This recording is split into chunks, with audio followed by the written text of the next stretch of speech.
Hi Xhorse fans, welcome back to our channel. In today's video, let's talk about our programmers.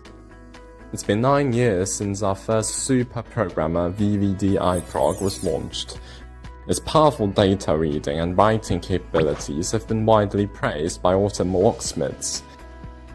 However, as the functional requirements continue to rise to accommodate increasing car models, and the VVDI prog upgrade cannot fully meet these needs due to hardware limitations, we carefully developed and launched the second generation Multi-Prog, whose functions have been greatly upgraded, even more powerful. Newly added support for ECU reading, writing and clone, TCU reading, writing and clone, vehicle engine data calculation and processing, and automated chip batch programming. And it supports verification. Well, now let's go through what's in the box. You'll first see an instruction manual. Next is Multi-Prog. Here is the IC locking holder, used to lock the chip holder and read the chip.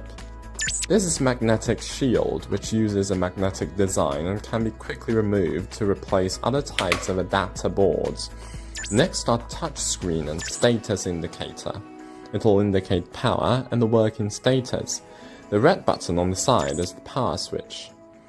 There are abundant interfaces at the back, including a power socket, PE grounding plug, ISP ECU DOIP interface, reserved automation programming interface, RJ45 network port, USB-A interface, and USB interface. The details on how to use these interfaces you can follow our upcoming tutorials. We'll skip them here. There is also a box of accessories coming with the device.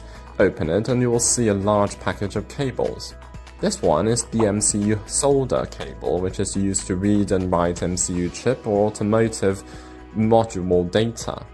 Then you'll see an MCU DB15 cable, which is used to read and write automotive module data with a solder-free adapter. This one is an ECU solder cable that's used to read and write ECU and other module data. Then here is an ECU DB15 cable, which is used to read and write ECU and other module data with a solder-free adapter. This one is an OBD cable. With it, we can connect the vehicle OBD port and the device to directly read and write ECU and other module data. There is also a USB cable and 220-volt power cord. The last one is a USB Wi-Fi network card. Open the next package. You'll see ECU cable plugs in it, which are compatible with various types of ECUs and facilitate the connection of ECU pins. This is the power adapter. Then you'll see two adapter boards.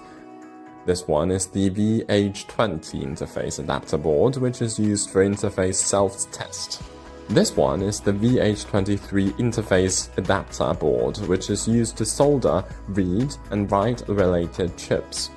Besides these two boards, there is also an adapter board installed in the device by default.